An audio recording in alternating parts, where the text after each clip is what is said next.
Nobody talks about how a man can go from building one of the most feared street gangs in America to becoming a symbol of redemption on death row. Nobody talks about how power, loyalty, and survival can shape a young man and then break him. And nobody talks enough about how close that same man came to rewriting his legacy before it was too late.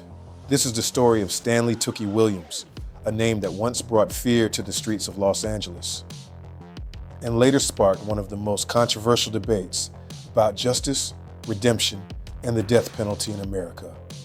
Stanley Tookie Williams wasn't born a monster. He was born on December 29, 1953, in New Orleans, Louisiana.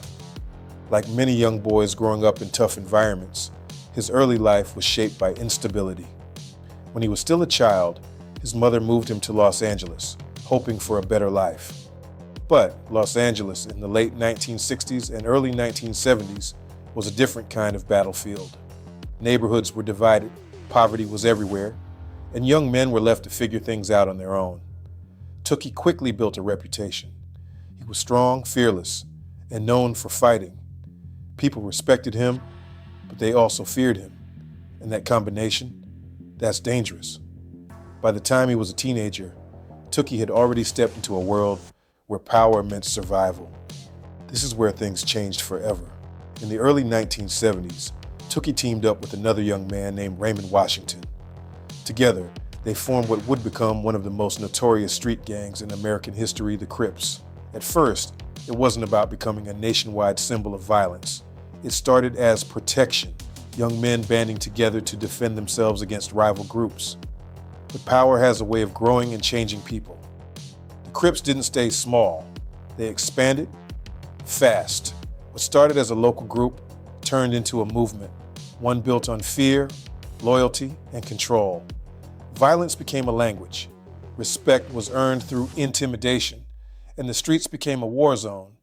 Tookie wasn't just a member, he was a leader. And with leadership came influence, but also responsibility for what followed. Power always comes at a cost. In 1979, everything caught up with Tookie. He was arrested and later convicted of 4 murders during 2 separate robberies in Los Angeles. The crime shocked the city. The details were brutal, and the evidence led straight to him. In 1981, Stanley Tookie Williams was sentenced to death. He was sent to San Quentin State Prison, one of the most infamous prisons in America. At that moment, his story could have ended as just another statistic, another gang leader, another life lost to violence, another name forgotten over time. But that's not what happened. Here's what most people don't expect. The man who helped build one of the most violent gangs in America began to change. While sitting in a prison cell, facing execution, Tookie started to reflect. Years passed, and something shifted. He began reading, writing, thinking deeply about his life and the damage it caused.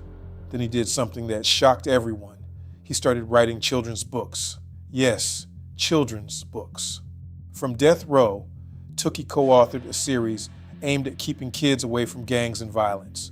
He spoke directly to the youth, the same audience he once influenced in a completely different way. He told them the truth, that gang life isn't glory, it's loss, pain, death. His message spread beyond prison walls. Schools began using his books. Activists started paying attention. Even people who once saw him only as a criminal began to see something else, a man trying to make things right. This is where the story gets complicated. Not everyone believed in his transformation. Some saw his efforts as genuine, a man who found clarity too late, but still tried to give back. Others weren't convinced. Families of the victims didn't see a reformed man. They saw the person responsible for their loss, and they asked a hard question. Can someone who caused that much pain ever truly redeem themselves? This debate grew louder as Tookie gained international attention. At one point, he was even nominated multiple times for the Nobel Peace Prize. Think about that. A man on death row, once known for violence, now being recognized for peace efforts. That's not something you hear every day. As his execution date approached, pressure mounted. Supporters called for mercy. Celebrities, activists, and even political figures asked for his sentence to be reduced. The final decision rested with Arnold Schwarzenegger, who was the governor at the time. He had the power to grant clemency to spare Tookie's life. People waited, hoping, arguing, protesting. Then the decision came. Clemency denied. Schwarzenegger stated that while Tookie's later efforts were noted, he had not fully accepted responsibility for his crimes. And just like that, the outcome was sealed. On December 13, 2005, Stanley Tookie Williams was executed at San Quentin. He was 51 years old. His death didn't just close a chapter, it opened a conversation.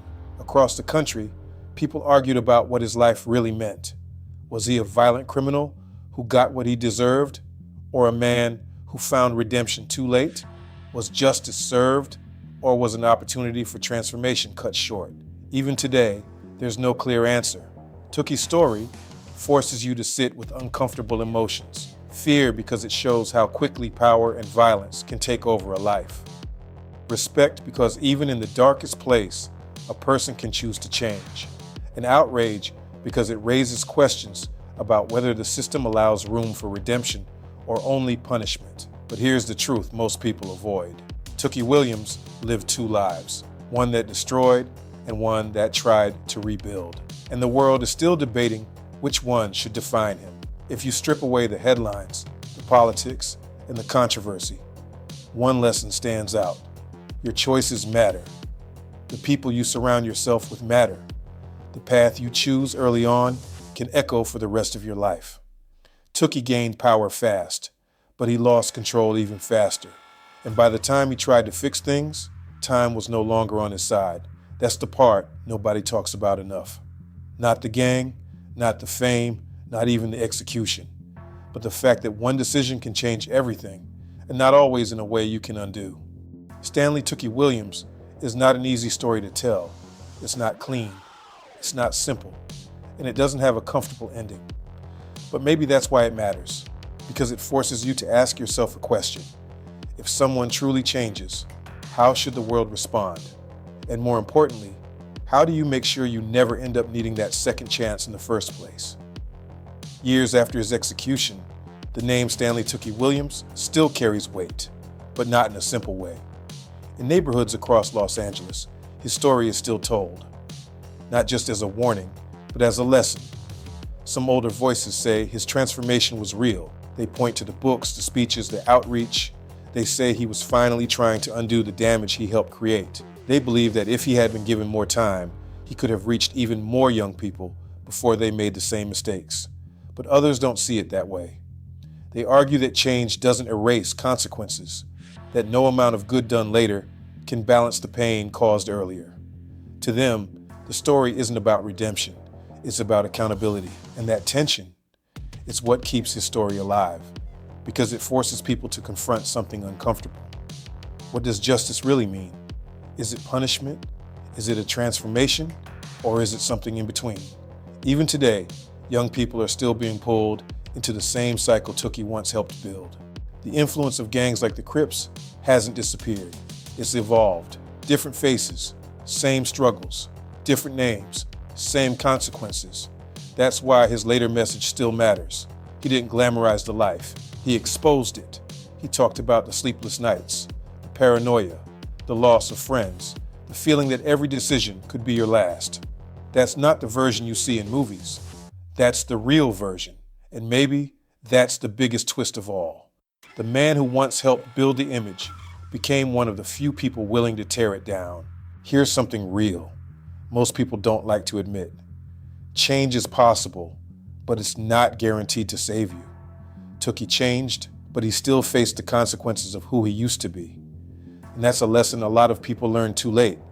You don't get to rewind life. You don't get to erase decisions. You only get to respond to them and hope it's enough. For Tookie, it wasn't. And that's what makes his story hit harder than most. This isn't just about one man. It's about choices, influence, and timing. It's about how quickly power can pull you in and how hard it is to escape once you're in too deep. And if you really look at it, his story is a mirror. Not everyone will start a gang. Not everyone will end up on death row. But everyone makes decisions that shape their future. And sometimes those decisions feel small in the moment, but carry weight you don't fully understand until later. That's why stories like this matter, not for entertainment, but for awareness. So when you hear the name Stanley Tookie Williams, don't just think about the headlines. Think about the full picture. A young man searching for identity, a leader who gained power, a man who made devastating choices, and later, someone who tried to change the narrative. Whether you see him as a warning, a tragedy, or a symbol of redemption, that part is up to you. But one thing is clear, his story isn't just about the past. It's about the decisions people are making right now. If this story made you think, drop a comment below. Do you believe people can truly change, no matter their past? Hit that like button if you want more real, unfiltered true crime stories like this. And don't forget to watch the video below for more powerful true crime stories that most people aren't talking about.